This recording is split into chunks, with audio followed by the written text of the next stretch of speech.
Having an impact is tough, right? Like, what are the things that I'm doing on a day-to-day basis that are actually going to cause a positive change, whatever that may be? And, we're seeing it a lot right now. Now is probably a perfect time to be talking about this. A lot of people are asking, what can I do to help make a change? A lot of it really boils down to what change are you trying to make and why are you trying to make it?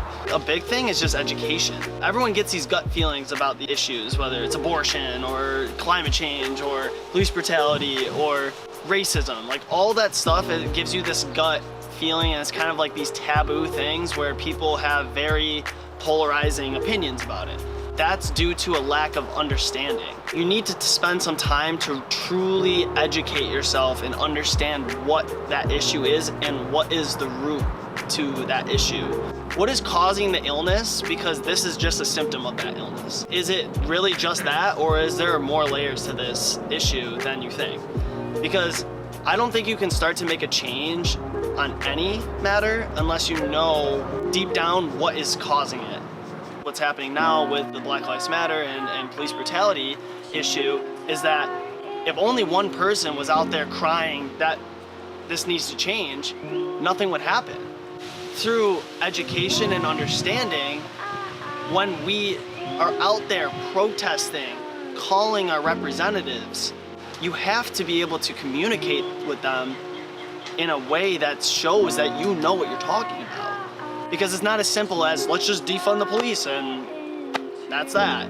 There's an education side to it. We need to retrain police officers. We need to reallocate funds in a way that we're not just taking that money away, but it's being put in places that will actually help other causes. So it's really not as simple as just proclaiming that you want something to change and you're just saying these matter-of-fact statements. But instead, you really need to spend time educating yourself, your peers, and then coming up with action plans that you can actually present to your representatives, people who actually have the ability to make change. That's what our country's built on, is being represented by someone who can speak on behalf of the people. Now, is that a perfect system? No, clearly. Across the board, it doesn't matter what issue it is. Getting down to the root cause, understanding it, educating on what things we can do that could actually make a change, and then bringing that to the table. What are the elements that you need to use together to make a change?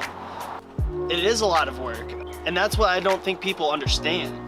For example, when you're protesting about something and you've been protesting for 3 days and you're like, ah, man, I'm so tired, I need to take a break. And then when enough people do that and they sit down, then nothing happens because everyone just kind of gave up. It's a constant battle until that change happens. The people in power who have the ability to make these changes, that's work for them too, right? That's stress for them too. If they can avoid actually having to do anything to make changes to these very systematic issues, they're going to.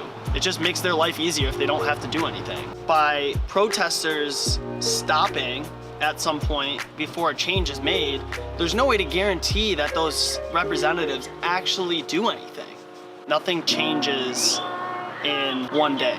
These are deeply rooted issues that we're talking about, right? When we're talking about making change for the greater good of humanity, I think this is a time to understand each other, understand the issues, and educate ourselves while staying persistent with a unified message.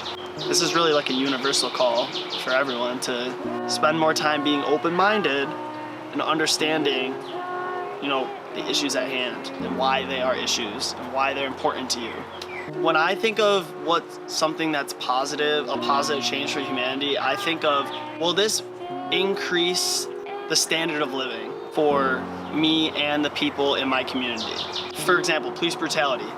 If change was made, would Black people not feel uncomfortable driving or walking on the street because police won't target them for doing nothing just because they're Black?